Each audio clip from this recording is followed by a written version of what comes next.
In the Light of the Red Lamp by Maurice. Adapted and modified by Kulwant Singh Sandhu. In the Light of the Red Lamp by Maurice. Seated in a large armchair near the fire, his elbows on his knees, his hands held out to the warmth, he was talking slowly, interrupting himself abruptly now and again with a murmured, "Yes, yes," as if he were trying to gather up to make sure of his memories, then he would continue his sentence. The table beside him was littered with papers, books, odds and ends of various kinds. The lamp was turned low. I could see nothing of him except his pallid face and his hands, long and thin in the firelight. The purring of a cat that lay on the hearthrug, and the crackling of the logs that sent up strangely shaped flames were the only sounds that broke the silence. He was speaking in a far-away voice, as a man might in his dream. "Yes, yes, it was the greatest misfortune of my life. I could have borne the loss of every penny I possess, of my health, anything, everything, but not that, to have lived for 10 years with the woman you adore. And then to watch her die and be left to face life alone. Quite alone, it was almost more than I could bear. It is 6 months since I lost her. How long ago it seems, and how short the days used to be. If only she had been ill for some time, if only there had been some warning. It seems a horrible thing to say, but when you know beforehand the mind gets prepared. Doesn't it? Little by little the heart readjusts its outlook. You grow used to the idea, but as it was. But I thought she had been ill for some time," I said. He shook his head. "Not at all, not at all. It was quite sudden. The doctors were never even able to find out what was the matter with her. It all happened and was over in 2 days. Since then I don't know how or why I have gone on living. All day long I wander round the house looking for some reminder of her that I never find, imagining that she will appear to me from behind the hangings, that a breath of her scent will come to me in the empty rooms." He stretched out his hand toward the table. "Look, yesterday I found this veil in one of my pockets. She gave it to me to carry one evening when we were at the theater, and I try to believe it still smells of her perfume, is still warm from its contact with her face. But no. Nothing remains except sorrow, though there is something, only it. In the first shock of grief you sometimes have extraordinary ideas. Can you believe that I photographed her lying on her deathbed?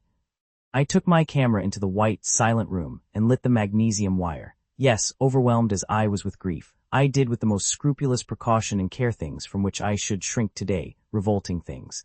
Yet it is a great consolation to know she is there, that I shall be able to see her again as she looked that last day." "Where is this photograph?" I asked.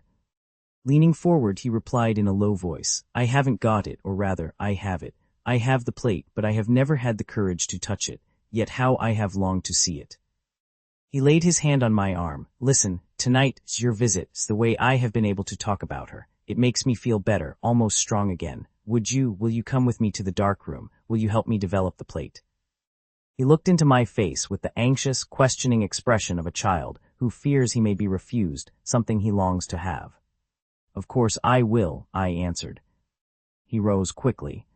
"Yes, with you it will be different. With you I shall keep calm, and it will do me good. I shall be much happier, you'll see." We went to the dark room, a closet with bottles ranged round on shelves. A trestle table littered with dishes, glasses, and books ran along one side of the wall. By the light of a candle that threw flickering shadows round him, he silently examined the labels on the bottles and rubbed some dishes. Presently he lit a lamp with red glass, blew out the candle, and said to me, "Shut the door." There was something dramatic about the darkness relieved only by the blood-red light. Unexpected reflections touched the sides of the bottles, played on his wrinkled cheeks, on his hollow temples. He said, "Is the door closely shut? Then I will begin." He opened a dark slide and took out the plate. Holding it carefully at the corners between his thumb and first fingers, he looked at it intently for a long time, as if trying to see the invisible picture which was so soon to appear. With great care he let it glide into the bath and began to rock the dish. I cannot say why, but it seemed to me that the tapping of the porcelain on the boards at regular intervals made a curiously mournful sound. The monotonous lapping of the liquid suggested a vague sobbing, and I could not lift my eyes from the milk-colored piece of glass, which was slowly taking on a darker line round its edges. I looked at my friend. His lips were trembling as he murmured words and sentences which I failed to catch. He drew out the plate, held it up to the level of his eyes, and said as I leaned over his shoulder, "It's coming up slowly. My developer is rather weak, but that's nothing. Look, the highlights are coming. Wait, you'll see. He put the plate back, and it sank into the developer with a soft, sucking sound. The gray color had spread uniformly over the whole plate. His head bent over it, he explained. That dark rectangle is the bed. Up above that square, he pointed it out with a motion of his chin, is the pillow, and in the middle that lighter part with the pale streak outlined on the background. That is, look, there is the crucifix I put between her fingers. My poor little one, my darling. His voice was hoarse with emotion. The tears were running down his cheeks as his chest rose and fell. The details are coming up, he said presently, trying to control himself. I can see the lighted candles and the flowers, her hair which was so beautiful, the hands she was so proud of, and the little white rosary that I found in her book of hours. My God, how it hurts to see it all again, yet somehow it makes me happy, very happy. I am looking at her again, my poor darling. Feeling that emotion was overcoming him and wishing to soothe, I said, don't you think the plate is ready now? He held it up near the lamp, examined it closely, and put it back in the bath. After a short interval he drew it out afresh, re-examined it, and again put it back, murmuring, No, no. Something in the tone of his voice and the abruptness of his gesture struck me, but I had no time to think, for he at once began to speak again. There are still some details to come up. It's rather long, but as I told you my developer is weak, so they only come up one by one. He counted 1, 2, 3, 4, 5. This time it will do. If I force it, I shall spoil it. He took out the plate, waved it vertically up and down, dipped it in clean water, and held it toward me. Look. But as I was stretching out my hand, he started and bent forward, holding the plate up to the lamp, and his face, lit up by the light, had suddenly become so ghastly that I cried. What is it? What's the matter? His eyes were fixed in a wide, terrified stare. His lips were drawn back and showed teeth that were chattering. I could hear his heart beating in a way that made his whole body rock backwards and forwards. I put my hand on his shoulder, and unable to imagine what could possibly cause such terrible anguish, I cried for the second time. But what is it? Tell me, what's the matter? He turned his face to me, so drawn it no longer seemed human, and as his bloodshot eyes looked into mine, he seized me by the wrist with a grip that sent his nails into my flesh.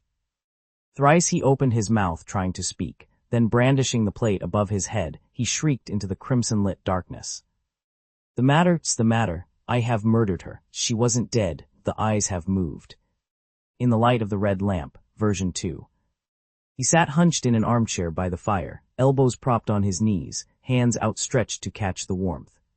His voice came slow and halting, broken by murmurs of yes, yes, as if coaxing memories from the shadows of his mind. Then he'd press on, threading the sentence together. A cluttered table stood beside him, papers, books, odd trinkets strewn about. The lamp burned low, casting a dim glow that revealed only his gaunt, pallid face and the long, thin hands trembling in the firelight. A cat purred on the hearthrug, and the logs snapped, sending jagged flames dancing up the chimney. Beyond that, silence reigned. He spoke as if from a dream, his words drifting far away. Yes, yes, it was the greatest calamity of my life. I could have lost every coin, my health, anything, and endured, but not this. 10 years with the woman I adored, only to watch her slip away, leaving me to face the void alone, utterly alone. It nearly broke me. 6 months since she's been gone. It feels an eternity. Time used to race by when she was here. If only she'd lingered in illness, given me some warning. It's a cruel thing to wish, I know. But foreknowledge dulls the blade, doesn't it? The heart adjusts. Step by step, but this. I thought she'd been unwell for a while. I ventured. He shook his head sharply. No, it struck like lightning. 2 days, that's all it took. The doctors couldn't even name the affliction. Since then I've stumbled through life, no idea how or why. I roam this house, chasing ghosts, hoping for a whisper of her scent, a glimpse behind the curtains. Nothing. He reached toward the table, fingers brushing a scrap of fabric. Yesterday I found this, her veil, tucked in a pocket. She handed it to me one night at the theater. I press it to my face, desperate for a trace of her perfume, a hint of her warmth, but it's cold, empty, except there's something else. In that first raw grief, I did a mad thing. Can you believe I photographed her on her deathbed? I carried my camera into that silent, white room, sparked the magnesium wire. And numb with sorrow, captured her as she lay. I couldn't bear to lose her entirely. It's a comfort knowing she's preserved there. As she was that final day. Where's the photograph? I asked. He leaned closer, voice dropping to a whisper. I have it, or rather the plate. I've never dared develop it, yet how I ache to see her again. His hand gripped my arm, his eyes pleading like a child's, fearful of refusal. Listen, tonight with you here talking about her, it steadied me. I feel almost whole. Will you come with me to the dark room, help me bring her back? Of course, I said. He sprang up, a flicker of resolve in his frail frame. Yes, with you I'll hold together. It'll heal me, you'll see. We crossed to the dark room, a cramped closet, shelves lined with bottles, a trestle table buried under dishes, glasses, and books. By candlelight, he inspected labels and scrubbed a dish, shadows leaping around him. Then he lit a red glass lamp, extinguished the candle, and said, "Shut the door." The darkness thickened, pierced only by that crimson glow. It glinted off the bottles, traced the lines of his sunken cheeks and hollow temples. "Is it tight?" he asked. "Then I'll start." He slid the plate from its holder, cradling it between thumb and forefinger, staring as if he could pierce its blank surface. With a delicate motion, he eased it into the developer and rocked the dish. The steady tap of porcelain on wood rang out, mournful, like a sob carried on the liquid's soft slosh. I couldn't tear my eyes from the glass, as a dark rim crept along its edges. His lips moved, muttering fragments I couldn't catch. He lifted the plate, held it to his eyes, and said over his shoulder, "It's emerging slowly. My developer's weak, but no matter. See, the highlights are forming. Wait." He submerged it again with a faint, sucking sound. The gray spread evenly now, and he murmured, "That dark blocks the bed, above it, that square." He nodded toward it, the pillow. "And there, that pale streak, that's her. Look, the crucifix I laid in her hands, my poor darling." His voice rasped, tears streaking his face as his chest heaved. "The details are sharpening," he said, reining in his sobs. "The candles, the flowers, her hair, so beautiful, those hands she cherished, the little rosary from her prayer book. God, it cuts me to see her, yet it's a strange joy. I have her again." Sensing his unraveling, I offered gently, "Isn't it ready now?" He peered at it under the lamp, then returned it to the bath. Moments later, he checked again, shaking his head. "No, no." The edge in his tone, the jerk of his hand, they unsettled me, but he spoke before I could dwell on it. "More details still, it's slow, but they'll come, one by one." He counted softly, 1, 2, 3, 4, 5, that's enough. Any more risks ruining it. He drew the plate out, waved it to dry, rinsed it in water, and thrust it toward me. "Look." As I reached for it, he flinched, bending closer to the lamp. The red light bathed his face, and it twisted into something ghastly, eyes bulging, mouth agape, teeth chattering. His body rocked with the thud of his heart. I grabbed his shoulder. "What is it? What's wrong?" He turned to me, his face a mask of torment, eyes bloodshot and wild. His grip clamped my wrist, nails biting into skin.